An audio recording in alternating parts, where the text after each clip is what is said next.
سلام علیکم و رحمت الله و برکاته مردم شریف تاجیک و تاجیکستانی. امیدوارم که انشاءالله همه کسا خوب و صحت سلامت باشین و که درباره قضیه قرقیزستان کمی میخواستم صحبت کنم و که گم ندارم یه دقیقه خانشون بزنم. این مردم شجاع یه کسانی که قرقیز میگن که با شما توجیک میگین که اکتفاط پهن میکنین که ما توجیکیم و یا قرقیز یاد بگیره دولت داره یاد بگیره مردم چه خیلی بدور کردن. من اصلا برای کسانی میگم که میگن که اگر 10 تا پریورود شاید که 10 تا پرزیدنت علی شود یک از اومد بو هم کورا میکنه یک از اومد بو هم کورا میکنه. مردم این خیلی باید بیدار کرد که هر فرق نداره. این همین قرقیزا تو همین 2005 رنگ ما و شما خوب بودن یا دیکتاتور بود. چند سال رهبریشون کرد. یکی نو مردم هم بیدار کردن یه بار پریورود کردن بعد اوج 3-4 پرزیدنت دیگه شد پریورود میکنن. یعنی ما مردم میخوایم نمیخوایم پروست رحمان فلان باشه و یک کس دیگه باشه بو هم خیلی ظلم کنه. ما میخوایم که مردم هم خیلی بیدار باشه بیدار که هر پرزیدنت باشه فرق نداره که این همین مخالفینه که امروز دعوا دارن که ما حقیم یا که خیلی مخالفیم. حتی همینا اگر سر خدمت اومدن دیدن که مردم دید که همینا رو حقیقت هستن همینا رو بگیرن چپا کنن. رنگی نیم قرقیزایی که 3-4 تاش چپا میکنن. مردم هم خیلی تربیت کردن نکن بیدار کردن نکن. مردم باید بیدار شود که همه وقت فرق نداره و کیه کی نیست. ریولوشنر کدمی هست نیست در سر قدرت اومد خطا کرد در حال مردم خیزه در جوش بشتونش. یک متاسفانه مردم مونم میدونم در خواب غفلت کان تو بزنیم وار بکنم دیگه گام ندارم. انا خیلی تربیت کردن نکن. انا خیلی مردم هوشیار کردن نکن که مردم همه وقت بیدار باشه. مردم لو بای پرزیدنتی که اومد کمترین خطاش را بگیره دفش کنه. بارکه مردم موقتی نمیدونم چیکار میکنه باشی. چهارم پرزیدنت چرا پنجم شای میگیرن دفش میکنن ولی ما نه اومدوی خونی را سر کردگی هم خدا نگهدار تو باشه اگه ما مخواه وقت هم نداریم. هشیار شه بیدور شه مردم بیدور شه کمتر شجاعت قرقیزا یاد بگیرین کمتر ناموس و شجاعت قرقیزا یاد بگیرین حقیقتون دفاع کردن قرقیزا یاد بگیرین که این دیگرش یاد نگرسی ای اروپا و ای امریکا و ای دیگرش حقلا همه قرقیزا یاد بگیرین باید چیزی دیگر هم قرقیزا این 4-5 شد پریورود میکنم. کسانی که میگن یک از دمیا بود دوزی میکنیم که نو آرامی یعنی چیرا در وضع اقتصادی یا که چی تو مثلا مملکت ضرر میرسونه یا که قفا میزنه با پریورود میشه و قفا میزنه.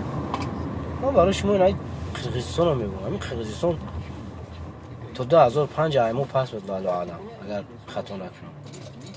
این حوزه ایمو کمتر بالا کمتر خیلی بالا یکی 3-4 بوشت پریورود میدن در این پریورود ایمو یگون کس زمینچت کرد که همینو پس زدن یا که ساعت اقتصاد چو پس شد یا که ایمو پس شدن. نه اگر چی بالا هم نرفتم چون که بالا رفتن اوجی چند فایز بالا رفتن ایمو اگر چی با سرعت هم بالا نرفته باشن که پس نشده در پریورود شد 4-5 تا پریورود میتن. یگون مشکلی در اقتصاد چون نیست. کسانی که انکوزی وقتی خیلی نیست ایمو پریورود چوا بود یا برای توجیکستان قفا میزنه یا برای پس میزنه نه اکونومیکش نه مرحمت هر گپوی به آخری نکنه اینا نگه کنین آخوی 4-5 تا شید حلش میکنن نیکی در اقتصاد جو یگون ضرر زیان نیست نه برو در مو پیشیده نه مو خفونه یک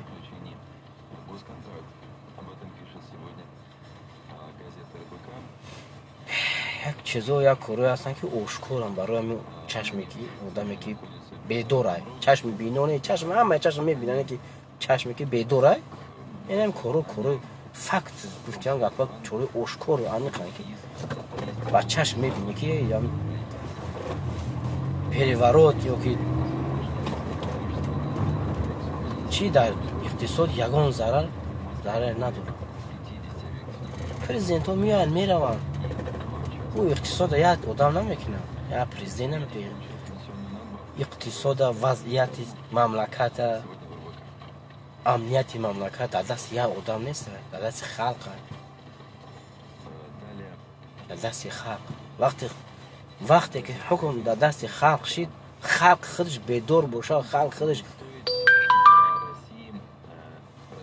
گفت یا گپو که حقوق در دست خودش کی بگیره هیچ گونه اقتصاد پس نمیشه اقتصاد کی پس میکنه اقتصاد هیچ وقت یک کمبغل نمیره و بودجه دولت رو برآورد کنه کی میگیرش هم کارگر میدزدش هم کارگرش در جای نامعقول صرفش میکنه که اقتصاد پس میشه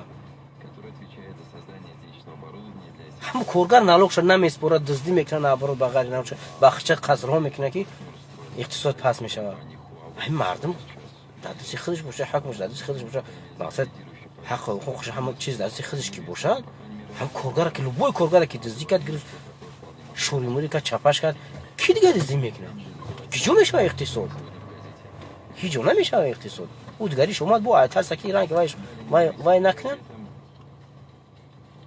تنج کار میکنه انا خیلی مردم باید بیدار باشه همه وقت ما نباید ممکن نه همین رحمان و کمی رحمان باشه دیگه کس باشه کدمی باشه نباشه نه ما میخوایم که مردم بیدار باشه رنگی نمیخواد که هر کسی که اومد هر حکومتی اومد یک این خطا شده بگیرن چپش کنن تمام در کار شود 10 تا چپک کنن تو که مردم هم حکومت رو بفهمن بدونن که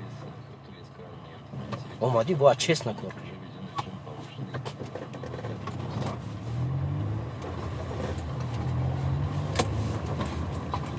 برای همین شجاعت عقیقی زیاد بگیریم خانشونا بزنم وار که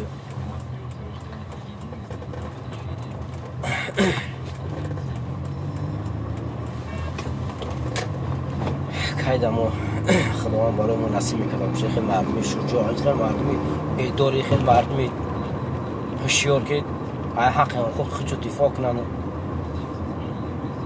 جو پلوس مدوی خون و نمیدونم کسالیس نباشه